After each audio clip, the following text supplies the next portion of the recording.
Hey guys, JC Theater Yu-Gi-Oh here today, coming at you with a Gishki Zealgaigus deck profile for you. Now the reason why we're highlighting this guy is because honestly all the other good Gishki ritual monsters are currently on the Forbidden and Limited list. So in my opinion, the best Gishki deck to play and the most fun is the Gishki Zealgaigus Turbo. Without further ado, here's the deck profile. So first up, we're going to be running two Beautiful Princess. Now, you'll notice with a lot of this deck that most of, if not almost all of the deck is combo pieces in order to get Zealgaigus and loop it until we have almost no life points left, and then we just go for game to your opponent. Now, Beautiful Princess is a combo piece because when it's normal or special summoned, you tribute it to bring out this guy, which is Gishki Abyss. Now, an interesting thing with Gishkis is that they do not have any hard once per turns on any of their effects. So once it's off the field and you bring it back, or I believe, yeah, this doesn't even have a once per turn in general. You just keep using their effects over and over again. And this guy, when it's summoned, you can add to your hand one Gishki monster with 1000 defense or less from your deck except itself, which one of the targets would be Gishki Vision. Now, Gishki Vision can be used as the entire tribute for a ritual summon of your Zealgaigus, and also you can discard it to the graveyard in order to add one Gishki ritual monster from your deck to your hand. And its brother and companion is going to be Gishki Shadow, which has the same effect except it searches the ritual spell card instead. The only Gishki ritual that we play in the deck, and the only good one in my opinion, is going to be Gishki Aqua Mirror. Now, Aqua Mirror can be used to bring out any Gishki monster, which in this deck will just be Zealgaigus, and you also have to tribute monsters from your field or hand just like any other ritual card, and they have to equal the level of the ritual monster, and you can return it from the graveyard to your deck to select one Gishki ritual monster from your graveyard and return it to your hand. So you basically put this back in your deck and then get your Zealgaigus from the graveyard so that way you can keep looping it over and over again. I know I've mentioned him a bunch, but you gotta play the 3 Zealgaigus.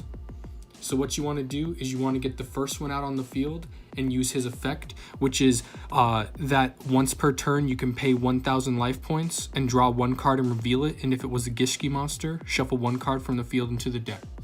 Zealgaigus not only is a heavy hitter in this deck and allows you to get into your rank 10s, but also his effect is very good because you just get a straight up draw at the cost of some life points. The strategy of this deck is to bring your life points as low as possible and then get into the rank 10, which I'll show you a little later when we get to the extra deck, and then attack for game. Zealgaigus lets you dig into your deck, either getting more ritual spells by drawing or just getting other cards which will help facilitate more draws. Those cards include 3 Levianima.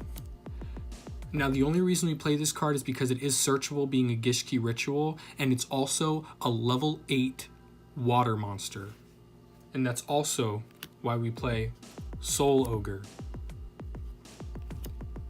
Now, one of the reasons why it's good that these guys are level 8 is because we are running 3 Trade-In, which lets you discard one of them in order to draw 2 cards, and also 3 Moray of Greed, which lets you shuffle 2 water monsters from your hand into your deck in order to draw 3 cards.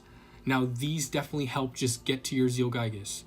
This is a very, very linear deck. For some reason, just because of the interaction of the cards and all that stuff, I personally really like that in this deck in particular, but just to let you know, there is not much variance in this deck's strategy. It's just Zealgaigus, Zealgaigus, Zealgaigus, rank 10 game.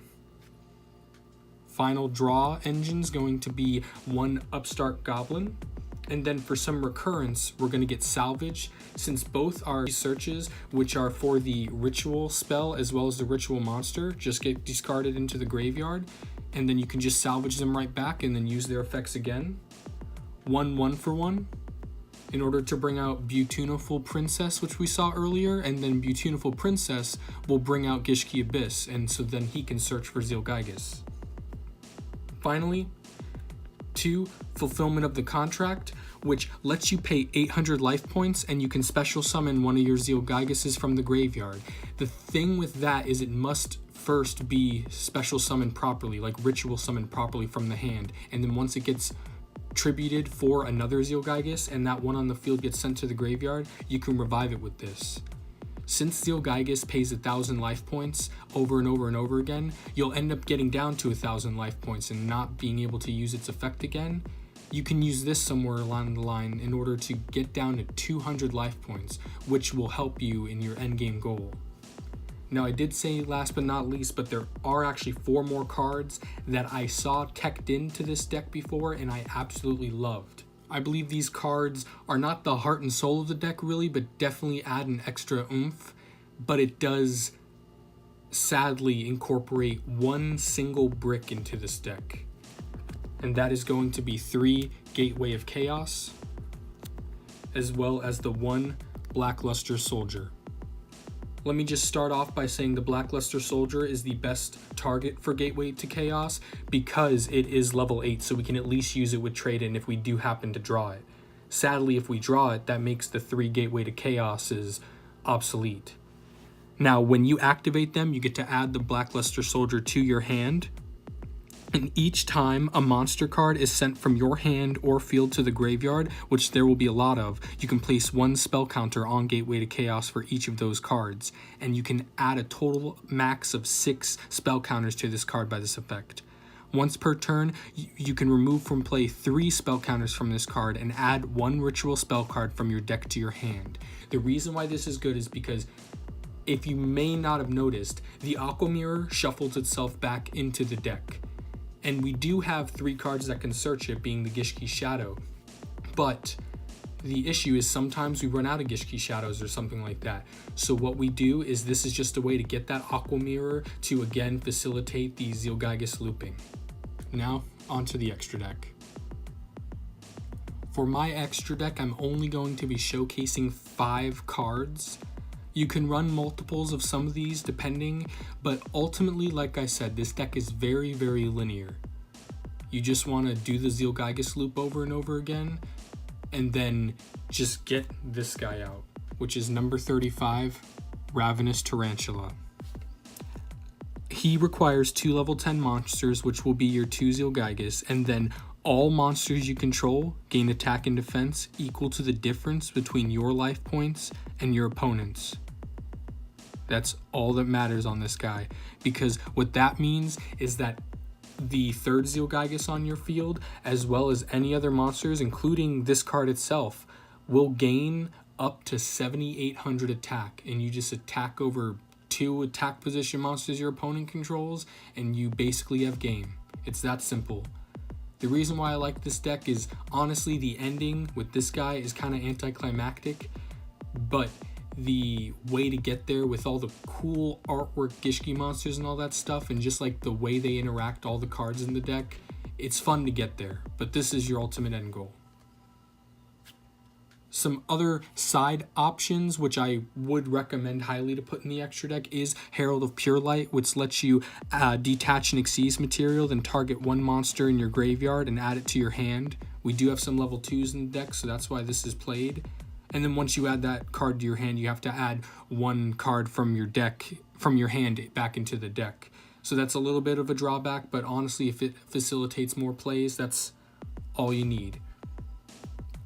And then you could also potentially play number 77, the 7 Sins, as a rank up option to number 35. Just in case you don't kill them for game, you can, during main phase 2, rank up into this guy. Other options which are in more traditional Gishki decks is going to be the Super Dreadnought Rail Cannon Gustav Max, which once per turn you can detach a material and inflict 2,000 damage to your opponent. So that will burn your opponent for sure, but this is only a backup if you can't get the right cards to combo off and get to the Ravenous Tarantula. The final card I recommend, which is actually a pretty new addition to the lineup, if I do say so myself, is going to be 1 number XX Utopic Dark Infinity. Now he is 2+ level 10 monsters, and what his effect is when a monster is destroyed by battle and sent to the graveyard, you can detach a material from him, and you can special summon that card onto your side of the field in defense position. And you can target one other face-up special summon monster you control and gain life points equal to its original attack. It's basically a very watered-down snatch steal, and it will help you gain life points. This is good for when you know you can't go for game. If you can just get 2 Zeal Gygus out and make this guy at least to get some of your life points back, if say your combo's broken or something like that, or something goes wrong, I feel like this card's a very good backup in order to help save your game and not automatically lose. Please remember to like, share, and subscribe. I'm going to be starting to hopefully get to a normal schedule over the summer now that I have more time to do this. So thanks so much. If you have any tips for different card choices or anything, leave them in the comments below. Thank you so much. See ya.